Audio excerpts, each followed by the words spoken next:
Hey, welcome back to part two of church transitions. And today we're going to be talking about friendship. I think we're so quick to walk away from people that love us because we can't make sense of it.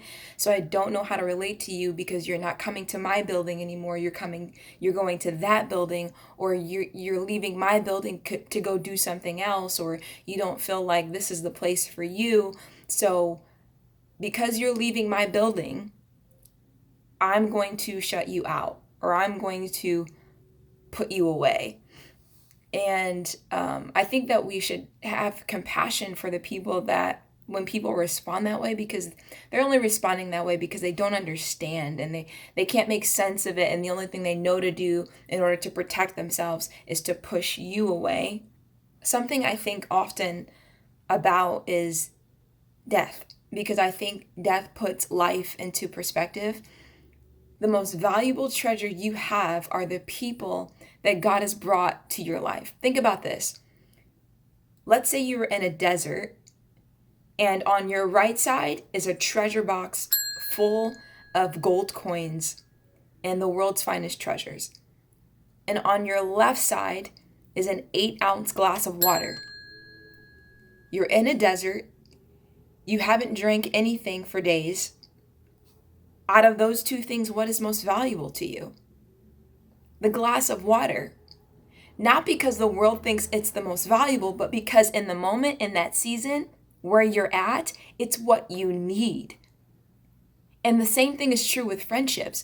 When God brings people into your life, it may not be what the world deems as the most valuable, but it's the most valuable to you because it's what you need in this present season, in this present time, in the present thing, that circumstance that you're going through. That God brings someone to encourage you, to uplift you, to pray for you, to speak life over you.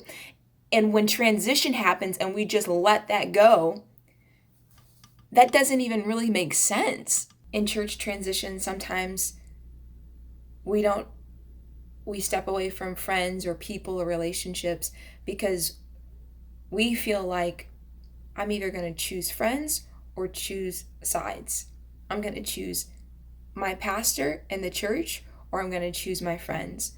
Which one am I going to choose? Which one am I going to choose? Which one am I going to choose? And I think that's the wrong mindset. I think you have to stop thinking about sides and start thinking about people.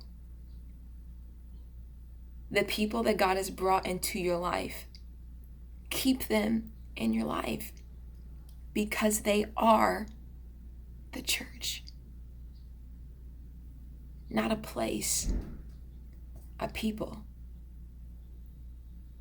Love the people in your life, in your season. Don't come to the end of your life and regret that you walked away from the greatest treasures that God brought to you. Don't come to the end of your life and regret that you didn't reach out, or you didn't talk to them anymore, or you didn't keep a relationship with them anymore. And even if geographically, like for me, I've moved away, but even still, I still don't talk to those leaders every day like I used to. But when I do, man, they know that I love them. And when they talk to me, man, I know that they love me. And that love will always be there because it's a care and concern for your life, for your well-being.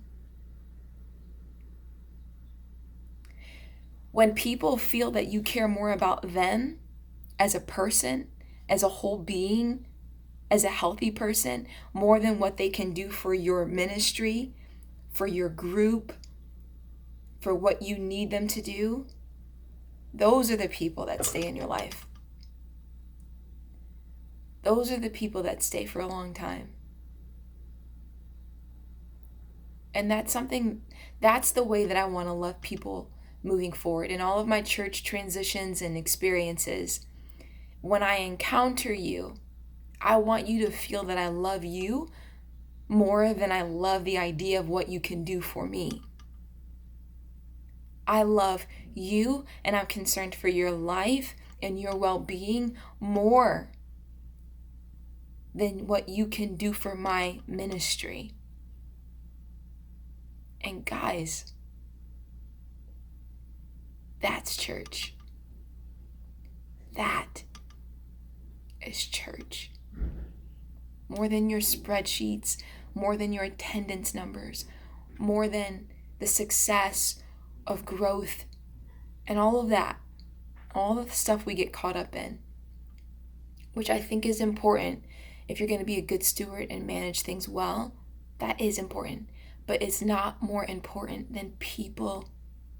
It's not more important than people. It's not more important than a soul. Than people that are there for you, to pray for you, to love your children, to love your spouse, to love the spouse that you're considering, to love the person that you're considering to be your spouse, to walk you through a job transition, to walk you through a family situation. The people that walk with you, please, I beg of you, don't ever let them go. The only example I can think of in the Bible concerning this, imagine how Jonathan felt when his father, Saul, hated his friend.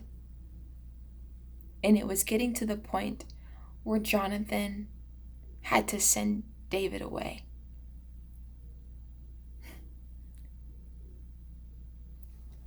Even when David had to flee because his father felt so threatened by David and couldn't be in close proximity to him, Jonathan assured David of his love for him as his friend.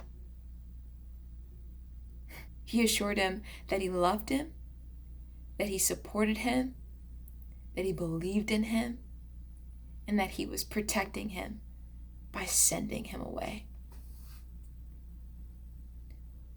When people are transitioning around you, do they feel your love? Do they feel your support? Do they feel your faith in them? How are you sending them into their next season? Send them in gratitude. If you were grateful for the friendship that they were to you, then tell them.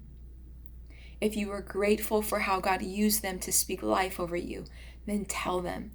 Don't ever regret that you didn't say something you wish you would have. Don't ever regret that you didn't reach out when you could have. Don't ever regret that you didn't send them off with blessing when you still could. Think of Jonathan. Read about David. Read the conversation that they had. David and Saul could not do ministry together anymore. And Jonathan was the son of Saul, but the best friend of David, the middleman. What was he to do? To honor his father,